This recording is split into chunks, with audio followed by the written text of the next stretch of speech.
Gynaecologist doctor Praneetha Jeevan హాస్పిటల్‌లో critical కండిషన్‌లో అయితే ఉంది. అంటే అత్తామామలు అండ్ భర్త వేధింపులు తట్టుకోలేక సూసైడ్ ప్రయత్నం చేయడం. ఆ తర్వాత ఆహ్, వే వాళ్ళ బంధువులందరూ కూడా హాస్పిటల్‌లో జాయిన్ చేశారు. ఇప్పుడైతే కోలుకుంటుంది అని కూడా డాక్టర్లు చెప్తున్నారు. అయితే ఒక డాక్టర్ అయ్యుండి కూడా ఆత్మహత్య చేసుకునే పరిస్థితులకు ఎటువంటి పరిస్థితులు దారితీశాయని చెప్పేసి చూస్తే నిజంగా భర్త వేధించాడని చెప్పేసి అండ్ అత్తమామలు కూడా తీవ్రంగా కొన్ని నెలల నుంచి, సంవత్సరాల నుంచి కూడా టార్చర్ చేస్తున్నారని చెప్పేసి ఆమె ఈ విధంగా సూసైడ్ చేసుకోవడం జరిగింది. సూసైడ్ ముందు లెటర్ రాయడం, ఆ తర్వాత ఒక వీడియో కూడా రికార్డ్ చేసి రిలీజ్ చేసింది. మరి ఇటువంటి పరిస్థితి ఆమెకెందుకు కలిగింది? మరి ఏ రకంగా అత్తమామలు వేధించారు? ఆ భర్త ఎందుకు వద్దనుకుంటున్నాడు?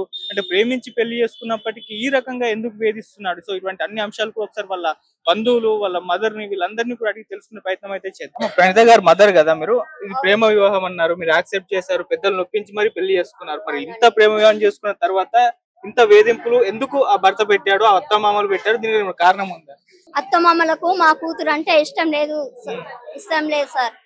ఎందుకు అని అంటే వాళ్ళు ఒక 6 months వరకు మంచిగానే ఉన్నారు. ఆ తర్వాత ఇక ఏమైందో వాళ్ళకు ఎక్కువ కోట్లు తెచ్చా కోడలు కావాలని నువ్వు అందంగా లేవు ఇట్లా అట్లా అన్నట్టు టార్చర్ స్టార్ట్ చేసిర్రు. వాళ్ళ ఇంట్లో ఒక బిడ్డ అల్లుడు ఉంటారు. కొడుకు కోడలు కలిసి ఉంటే బిడ్డ అల్లుడికి ప్రేయస్ గా ఉండడానికి ఛాన్స్ ఉండదు కదా సార్. అందుకోసం నా బిడ్డకి ఇంటికి ఎప్పుడు వచ్చినా గానీ ఉండనిచ్చే వాళ్ళు కారు. అట్లా అని చెప్పేసి నా బిడ్డే మా ఇంట్లోనే ఉండేది. మమ్మీ డాడీ దగ్గరనే ఉండేది, మా దగ్గరనే.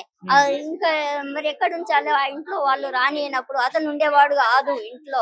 మరి అసొంటప్పుడు అత్తమామల దగ్గర ఉంటే అత్తమామ వేధింపులు, ఆడపడుచు వేధింపులు భరించలేక అమ్మగారింటికి వచ్చింది. అది తప్ప సార్ చెప్పండి మీరు? అలాంటప్పుడు అమ్మగారింట్లో పోయి ఉండమంటే సరే నువ్వు వచ్చి ఉండు అంటే ఈమె లేనప్పుడేమో ఇంటికి వస్తాడు, ఈమె ఉన్నప్పుడేమో రాడు. నెల్లూరులో బిజినెస్ అని చెప్పి పోతాడు. రోజు ఉంటుంది సార్ బిజినెస్. 15 days కోసారి 1 month కోసారి అన్న ఒక చిన్న పాపతో ఆడుకోవడము, లాలించడము ఉంటాయి కదా సార్. చెప్పండి, ఒక భార్యను చేసుకున్నావు, ఆమె రెస్పాన్సిబిలిటీ తీసుకోవాలి కదా సార్. తీసుకున్నప్పుడు ఆ భార్యని ఎవరు చూడాలి? అత్త మమ్మల్ని అడితే నీ భర్తను అడుగంటాడు, నా భర్త పిలువ అంటే నాకు తెలియదు అంటారు. ఇలాంటి అరాచకాలు ఇంత హింసించారు సార్. ఇంత హింసిస్తే ఆ అమ్మాయి ఏం చేస్తుంది? ఆ ధైర్యం కోల్పోయి ఇంతవరకు తీసుకొచ్చుకుంది ఆమె. మీరు పోలీస్ కంప్లైంట్ చేశారా? ఇంత వేధింపులు చేసాం సార్, చాలా సార్లు పలుమార్లు చేసినాం. పోలీస్ కంప్లైంట్ ఇస్తే ఎలాంటి చర్య తీసుకోలేరు సార్. లోకల్ పోలీసులు వాళ్ళు చర్య తీసుకుంటుంటే ఇంతవరకు వచ్చేది కాదు. ఆయన డైవర్స్ నోటీస్ పంపించారు. మేము పంపిస్తే మాట్లాడదాము ఎందుకు అని అంటే కూడా దానికి ఆన్సర్ లేదు వాళ్ళ దగ్గర. ఆయన డైవర్స్ నోట్ పంపిస్తే మా పాప నాకు నా భర్త కావాలి, పిల్ల పెద్దగా అయిందని చెప్పేసి ఈమె అప్పీల్ చేసింది కోర్టుకు సార్. అది కోర్టులో నడుస్తున్నది ఇంకా. సో ఇటు పెద్దలంతా కలిసి ఒకసారి మాట్లాడి వీళ్ళ మధ్య గొడవల్ని క్లియర్ చేసే ప్రయత్నం ఏమైనా చేశారా? చేసాం సార్. చేస్తామంటే మీటింగ్ పెడదామంటారు, డేట్లు ఇస్తారు. ఆ డేట్ల టైం కు రారు, వాళ్ళ అత్త మామ రారు. పెద్ద మనుషులు ఫోన్లు ఎత్తరు. మేము ఇంకా ఎవరిని అడగలేదు సార్. పలుమార్లు పోలీస్ స్టేషన్ లో కూడా ఇలాంటివి అయినాయి. పోలీస్ లో కూడా టైం ఇచ్చి రాడు, ఆడు కూడా రాలేరు. మేము పోలీసు వాళ్ళని కూడా అడిగాము, వాళ్ళు టైం ఇస్తారు. ఎందుకు వస్తలేరు సార్, ఏంటి తెలుసుకోరంటే వాళ్ళు ఫోన్లు ఎత్తుతలేరు, బిజీ అంటారు. అంటే మేము ఇంకా ఎక్కడ చెప్పుకోలేదు సార్. అందుకోసము మేము లీగల్ గా పోదామని అనుకున్నాం సార్. లీగల్ గా పోదాం అనుకుంటే వాళ్ళు ఇంత అరాచకంగా ఇంత హింస ఇట్లా చేస్తారు సార్. వాళ్ళు ఏం చేద్దాము దానికి? అందుకే మీ మీడియా ఇలాంటి నా బిడ్డకు న్యాయం జరగాలి అని మీ మీడియా ద్వారా అప్పీల్ చేస్తున్నాను సార్. మేమంతే. ఇప్పుడు పాప ఎక్కడ ఉంది? మీ దగ్గర మాతోనే ఉంది సార్. మా పాపకి ఇప్పుడు 4 years కంప్లీట్. 5 years వచ్చింది. మరి నా దగ్గర ఉండకపోతే ఇంకెక్కడ ఉంటది? వాళ్ళు చూడనప్పుడు ఏడుండాలి చెప్పండి? కనీసం మరి హాస్పిటల్ ఇంత క్రిటికల్ సిచ్యువేషన్ లో ఉంది, వచ్చి చూసే ప్రయత్నం ఏమైనా చేశారా? వాళ్ళు చూడడం కాదు, అసలు నాకు ఇష్టం లేదు ఆమె అని అంటాడు. అప్పుడు ఎలా ఇష్టం సార్? ఇప్పుడు ఎందుకు ఇష్టం లేదు అంటే కోట్లు తెచ్చా కోడలు కావాలన్నా, కోట్లు తెచ్చా భార్య కావాలన్నా, నీకు ఇదంతా వేధింపులు ఇంకా అదనం కట్నం కావాలనే కదా సార్. అప్పుడు నచ్చింది ఎట్లా, ఇప్పుడు నచ్చలేదు అనుకో. ఒక పాప ఉంది కదా సార్, నీకు ఇష్టం లేకుంటే చెప్పు సరే. అట్లా కానీ ఇట్లా ఈ వేధింపులేంది? పని వాళ్ళతో నీ కొట్టియడము, ఇంట్లో కరెంటు బంద్ చేయడము, వాటర్ 2 days కోసారి స్నానాలు చేయడం సార్. ఇలాంటి హింస పని మనుషులకి పెన్ కెమెరాలు పెట్టుకొని తిరుగుతారు సార్. మేమేమన్నా పాకిస్తాన్ వాళ్ళమా, టెర్రరిస్టుమా ఏంటి సార్? ఇంత హింసలు బయటికి వెళ్ళనియరు, డోర్ పెట్టుకొని ఇంట్లో ఎంతసేపు ఉంటాం సార్? ఇవన్నీ మానసిక శోభ 3 months వెళ్ళి అన్వయించి నా బిడ్డ ఇలాంటి డిసిజన్ తీసుకుంది. నా బిడ్డ చాలా ధైర్యవంతురాలు సార్. ఇంత అధైర్యవంతురాలు అయితే కాదు. రోజు 100 మంది జీవితాలు నిలబెట్టే ఒక రెస్పాన్సిబిలిటీ గల మ్యాన్. ఇట్లా చేస్తే ఎట్లా చెప్పండి సార్? సో మీ అల్లుని అత్తమామలే అంటే వాళ్ళ పేరెంట్స్ ఇద్దరే మ్యానిపులేట్ చేసి ఈ విధంగా టార్చర్ చేశారా, లేదంటే ముగ్గురు కలిసి ఈ విధంగా టార్చర్ చేశారా? ముగ్గురు కలిసి వీళ్ళకు తోడుగా వాళ్ళ మరదలు పుష్ప, అల్ల చెల్లెలు సులోచన అల్లుడు ఆ, సతీష్ రెడ్డి, ఆడపడుచు ఈ ఝాన్సీ భర్త సోసుల్ రెడ్డి, వీళ్ళందరి అరాచకాలు సార్. వీళ్ళందరూ ఒక ఆడపిల్ల ఇంతమంది అరాచకాలను ఎట్లా తట్టుకుంటారు సార్ చెప్పండి. వాళ్ళే కాకుండా ఇంట్లో పని మనుషులతో కూడా, పని మనిషికి ఒక డాక్టర్ చెప్పుతో సమానమా సార్? మా పాప ప్రశ్నించింది, ఒక పని మనిషికి చెప్పుతో సమానం అంటే నువ్వెవరు, నా మామ కూతురువా, నా భర్తను చేసుకున్నావు అని అడిగితే దానికి పని మనిషి కొట్టింది సార్.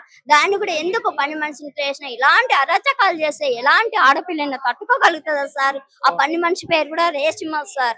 మీకు ఆ వీడియో రిలీజ్ చేస్తాను సార్ నేను మీకు. ఇలాంటి అరాచకాలకు ఏ ఆడపిల్లని తట్టుకోగలుగుతా సార్? ఇంకా న్యాయం ఎక్కడుంది చెప్పు? న్యాయం కోసం మేము పోలీస్ స్టేషన్ కి వెళ్తే న్యాయం జరగలేదు చెప్పు. ఇలాంటి క్రిటికల్ కండిషన్ లో ఉంది మీ ద్వారా. అందుకే నేను అందరికి అప్పీల్ చేస్తున్నాను, ఆడపిల్లకు న్యాయం జరగాలి, అన్యాయం జరగొద్దు. డబ్బు ఇంపార్టెంట్ కాదు, భర్త భార్య పిల్లలు సంతోషంగా ఉండాలి. డబ్బు ఎప్పుడైనా సంపాదించుకుంటాము, మంచిగా ఉంటుంది. చనిపోయిన తర్వాత డబ్బు ఏం చేసుకుంటాం సార్? మనము డబ్బుతో పని కాదు కదా. సంతోషంగా ఉండాలి. మనం ఎన్నో కళలు అంటాం మన పిల్లల గురించి. ఆ కళలు ఇట్లయితే ఆ పేరెంట్స్ కు ఎంత ఆవేదన, ఎంత బాధ ఉంటుంది చెప్పండి సార్ మీరు. అందుకే మీ ద్వారా నా బిడ్డకు న్యాయం జరగాలి. న్యాయం జరిగేంత వరకు మేము పోరాడతాము. సూసైడ్ చేసుకునే ముందు మీకు ఏమైనా ఫోన్ చేసిందా, ఈ విధంగా ఇంకా వేధించారు అని చెప్పేసి? చెప్పింది, నా అత్త మామలు ఇట్లా చేస్తారు, మా వలన మీరు కూడా ఇంత సఫర్ అవుతారు, మన ఫ్యామిలీ అంత మాటలు వడవలసి వస్తుంది అని ఒక వీడియో రిలీజ్ చేసింది సార్ మాకు. చేస్తే ఆ వీడియో చూసి మేము తొందరగా స్పందించాం. కాకపోతే దూరంగా ఉండి తొందరగా రాలేకపోయినాం సార్. రాలేకపోయినందుకు అంత క్రిటికల్ గా అయిపోయింది సార్. అది ఇప్పుడు డాక్టర్లు ఏం చెప్తున్నారు, ఇప్పుడు కోలుకుంటున్నారు? ఇంకా 1 day 72 hours చెప్పారు కదా సార్. అది రేపటికి కంప్లీట్ అవుతుంది సార్. ఇప్పటికి బాడీ లంగ్స్ ఖరాబ్ అయింది, బ్లడ్ లో కలిసిపోయింది తీసుకున్న ఫైజన్. ఇంకా మాట్లాడతలేదు పాప, కళ్ళు తెరుస్తలేదు సార్. మంచం పైన ఉంటే ఆ పాపను చూసే ఎంత బాధగా ఉంది సార్, ఎంత బాధ అనిపిస్తుంది చెప్పు. నా కూతురు కోసం ఇన్ని కష్టాలు పడుతుంటే చూడండి సార్. ఇప్పుడు ఏం న్యాయం కోరుకుంటున్నారు మీరు? ఇప్పుడు వాళ్ళను అరెస్ట్ చేయాలి. నిన్న సాయంత్రం వరకు తీసుకొస్తున్నారు, 24 గంటలు అయిపోయింది ఆ టైము. వాళ్ళని అరెస్ట్ చేసి పోలీస్ స్టేషన్ కి తీసుకురావాలి. తీసుకొచ్చిన తర్వాత మాట్లాడదాం సార్. ఇప్పుడు మనం ఏం మాట్లాడలేము. సిఐ సార్ గారు, సైదుల్ రెడ్డి సార్ గారు హామీ ఇచ్చాడు, ఇచ్చినందుకు మేము సైలెన్స్ ఉన్నాము. ఆ టైం అయిపోయింది, నిన్న సాయంత్రం అయిపోయింది. ఏం చేయాలన్నా నెక్స్ట్ ప్రొటెక్షన్ మేము ఆలోచించుకుంటాం సార్. ఫస్ట్ ఇంపార్టెంట్ నా బిడ్డను చూసుకున్న తర్వాత ఆ టాపిక్ గురించి మాట్లాడదాం అన్నట్టుగా మేము సైలెన్స్ ఉన్నాం సార్. మేమైతే ఖచ్చితంగా మీకు న్యాయం జరుగుతుందమ్మా, మీకు ధైర్యంగా ఉండండి, కోలుకుంటుంది పక్క. ఇలాంటి ఆడపిల్లల జీవితాలు ఇదే వెలుగులోకి వచ్చింది కనుక తెలిసింది. ఇలాంటి ఎన్నో అరాచకాలు, ఎన్నో అన్యాయాలు జరుగుతున్నాయి. అందుకే డిపార్ట్మెంట్ కోఆపరేట్ చేయకుంటే చాలా ఆడపిల్లలు బలైపోతారు, అనువదొక్కేస్తారు. పురుష అహంకారానికి ఇంకా ఆజ్యం పోస్తుంది డిపార్ట్మెంట్. చెప్పండి సార్, నేను అప్పీల్ చేసేది ఒకటే, సిపి సార్ కు, డీజీపీ సార్ కు, మీ మీడియాలో తెలియజేయండి. మీరు ప్రణీత గురించి తప్పనిసరిగా తెలియజేస్తారని నేను ఆశిస్తున్నాను. ఒక ఆడపిల్లకు, నా బిడ్డకు న్యాయం జరగాలి అని కోరుకుంటున్నాను సార్. మీరు ఏమవుతారమ్మా? పిన్ని అవుతారు. సో ఈ వేధింపులు ఎప్పటి నుంచి చేస్తున్నారు? మీకు అంటే పంచాయతీ చేసే ప్రయత్నం చేస్తారు? ఎంత వేధిస్తున్నారు భర్తలు? చేసినాం, పంచాయతీ చేసినాము, అన్ని అయినవి మంచిగా ఉంచుకుంటా ఏలుకుంటా అన్నాడు. దసరా ముందు దసరా వెళ్ళగానే ఇంకా నోటీస్ పంపించిండు, నాకు ఇమ్మొద్దు అని. ఇక ఏంది ఇది పద్ధతి, ఇదేంది ఇట్లా చేసిరు అట్లా అని అంటే ఇంకా పెట్టకుండా లాక్ చేసుకొని వెళ్ళిపోవడం. ఇంకా ప్రేమించే పెళ్లి చేసుకున్నాడు, మరి ఎందుకు ఇంత ఇబ్బంది పెట్టడం? అదే ప్రేమించే పెళ్లి చేసుకుంటూ పెళ్లి ముందుకు ఒక మాస్క్ చూపించిండు పాపకి. పెళ్లి అయిన తర్వాత మరి అతని మొత్తం ఓపెన్ చేసేసిండు పాపని. ఎట్లా అంటే ఒక డాక్టర్ దాన్ని జాబ్ ను కూడా మొత్తం నువ్వు చదవద్దు, నువ్వు ఇంట్లో ఉండాలి, ఇట్లా చేసి నువ్వు నేను చెప్పినట్టే ఉండాలి, సాధారణ గృహిణులు ఇట్లా. నువ్వు పెళ్లి ముందు అట్లా చెప్పలేదు, పెళ్లి అయినాక చెప్పిండు. ఆ పాప చదువుకున్న అమ్మాయి నేను అలా ఎలా ఉండాలనుకుంటది? ఏనాడు బిడ్డ పుడతా కూడా ఒక బాధ్యత కలిగిన వ్యక్తిగా అతను ఏమీ చేయలేదు. ఇప్పుడు అన్ని రాంగ్ ఇన్ఫర్మేషన్ ఇచ్చుకుంటా రాంగ్ గా వెళ్తున్నాడు పబ్లిక్ కి. అబ్బాయి తల్లిదండ్రులు అతను అట్లా మార్చారా, లేకుంటే ఇతను కూడా అట్లనే ఉన్నాడా? ఇంకా మనకు తెలియదు. అక్కడ వాళ్ళ కాలనీ వాళ్ళు కొంతమంది పెద్ద మనుషులు చెప్పారండి ఆ రోజు, ఈ బాబును మీ పాపను ఎట్లా ఇచ్చిరో గానీ ఈ బాబుకు వాళ్ళనే చెప్పారు, ఈ బాబుకు ఈ పాపనిచ్చేది లేదు, మీరు ఎట్లా బోల్తపడ్డారో మాకు తెలియదు అని ఆ రోజు పెద్ద మనుషులు చెప్పారు. ఇంకా ఏం చేస్తారు, ఇంకా మీ పాప తలరాత అని ఊకోవాల్సిందే తప్ప వీళ్ళు చాలా అని చెప్పారు. అక్కడ 5-6 మంది పెద్ద మనుషులు చెప్పారు. ఆ బాబు అసలు మొదటిసింది బాధ్యత లేదు అసలు. అట్లా అట్లా ఉన్నాడు. అట్లా ఉన్న పాప, మీ పాప ఎలా బోల్తా పడింది చదువుకున్న అమ్మాయి అని అన్నారు. ఇంకా అది రాత, ఆ పాప అట్లా మోసపోయింది, మొత్తం మోసపోయింది మొత్తం. సో ఇంత వేధిస్తున్నప్పుడు పోలీస్ కంప్లైంట్ ఇచ్చినాం. వాళ్ళు ఎలాంటి రెస్పాన్స్ లేదండి, పట్టించుకోలేదా? పట్టించుకోవట్లేదు అసలు. ఇంకా మొన్న పాప సూసైడ్ చేసుకున్నందుకు మొన్న రీసెంట్ గా ఒకటి తీసుకున్నారు. అది కూడా వాళ్ళ వల్లనే ఉన్నది, మాకేమీ లేదు. మొత్తము ఇట్లే ఇంకా ఇప్పుడు ఇట్లా మీతో మీడియాతో మాట్లాడుతున్నాం కదా, మేము మాట్లాడిన దానికి ఎవరితోటో మీరు మీ ప్రణీతనే రాంగ్ సూసైడ్ చేసుకోవడము, కుక్క అదేంది గొడవ అని తెలిసి ఆడెందుకు ఉంటది అంటే, గొడవలు అత్తమ్మల గొడవలు అయితే ఉండరా అండి?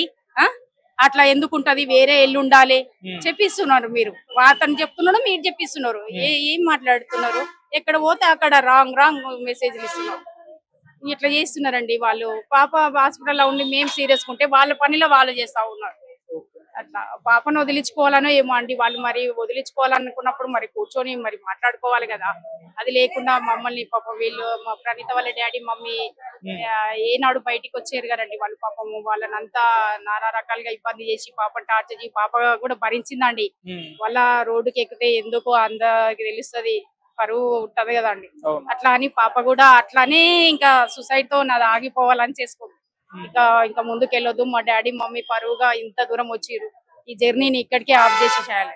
అది కూడా వాళ్ళకి అర్థం కావట్లేదు. ఒక ఆడపిల్ల జీవితం కట్నం కావాలని కూడా టార్చర్ చేశారంట, లేకుంటే లేదండి. చేసిండు అడిగినంత ఇచ్చిండు. ఆ పాపకు మెడిసిన్స్ ఎప్పుడు కట్టంటే అప్పుడు కట్టలేదు. కట్టక కూడా మా బావగారే కట్టిరు. కట్టిన తర్వాత యుఎస్ లో లాస్ట్ లో ఏం చేసిండు, నేను కడతా అన్నట్టుగా యాక్టింగ్ చేసి మా బావని కట్టిన గుంజేసి ఆయన కట్టలే. పాపకు వీసా రిజెక్ట్ అయ్యి ఇండియా వచ్చేసి అట్లా పాపను చేసేసిండు. అక్కడ వన్ ఇయర్ దాని లైఫ్ వేస్ట్ అయింది. ఇక్కడ రెయిన్బో హాస్పిటల్ ఇక్కడ వచ్చి జాయిన్ అయింది పీజీ అయిపోయిన తర్వాత. అక్కడ కూడా 1 year వేస్ట్ అయ్యేటట్టు చేసేసి మొత్తం ఆ పాపను బ్లాక్ చేసేసి.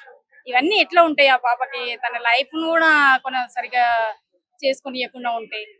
ఆమె వాళ్ళ అమ్మ అంటది వాళ్ళ ఇంట్లో పాపను పెట్టుకుంటది. పాపకు కొడుకు, ఇప్పుడు మా పాప వాళ్ళ ఆడపడుచుకో కొడుకు, వాళ్ళని ఇంట్లో పెట్టుకొని పని మనిషిని పెట్టుకొని అన్ని విధాలుగా పెడుతుంది. మా పాప ఏమన్నది, నా బిడ్డను కూడా చూడండి అత్తయ్య, పని మనిషిని పెట్టండి, డబ్బులు ఇదే ఇస్తానది, చూడండి అంటే నేనెందుకు చూస్తా, నేను చూడను, మీ అమ్మ వాళ్ళ ఇంటి కాడ పెట్టుకొని చూసుకో, నువ్వు కూడా అక్కడే ఉండు, నువ్వు ఇక్కడ ఎందుకు? ఏం అడ్డైతుంది నీకు ఆ పాప చెప్పు? నువ్వు కొడుకుకు సర్ది చెప్పుకొని కాపురం చేయించాలి తప్ప నీ కూతురుకైతే ఒక న్యాయం చేస్తావా? పాపం డబ్బులు కూడా ఈ పాప ఇస్తానది, పని మనిషిని పెట్టండి అత్తయ్య, నా పాపను చూసుకోండి. నాకు డాక్టర్ అంటే ఎట్లుంటదండి, నైట్ డ్యూటీలు పోవాలి, మార్నింగ్ పోవాలి, ఓసారి 2 days గాని రాదు, అక్కడ డెలివరీస్ ఉంటాయి. పాప అంత హార్డ్ వర్క్ చేస్తుందండి పాప, తెలుసా? ఎంత అసలు హెల్ప్ చేస్తా ఉంటది. ఇప్పుడు పేదలు ఎవరని ఉంటే కూడా వాళ్ళకి కూడా సహాయం చేస్తదండి. అలాంటి నేచర్ కలిగిన పాప. వీళ్ళు ఇట్లా చేస్తా ఉన్నారండి. అక్కడ ఇన్ఫ్లుయెన్స్ చూపించుకుంటే అనగదొక్కాలని చూస్తున్నారు మమ్మల్ని. సో ఇప్పుడు ప్రణీత గారి విషయంలో మీ డిమాండ్స్ ఏంటి? ఏం న్యాయం కోరుకుంటున్నారు? న్యాయం అంటే ఇంకా మీరే చూడాలండి. మేమైతే ఇప్పుడు ప్రస్తుతం పాప హెల్త్ కండిషన్ బట్టి ఇంకా మేము ఏం మాట్లాడలేకపోతున్నాం. పాపను ఇంత చేసి ఇంత ఉండి మమ్మల్ని ఇప్పటికి కూడా అనగానే దొక్కుతుంది. పాప ఫస్ట్ సేవ్ కానండి. ఇంకా మేమేమి డిమాండ్ చేయట్లేదు వాళ్ళ నుంచి, వాళ్ళే మమ్మల్ని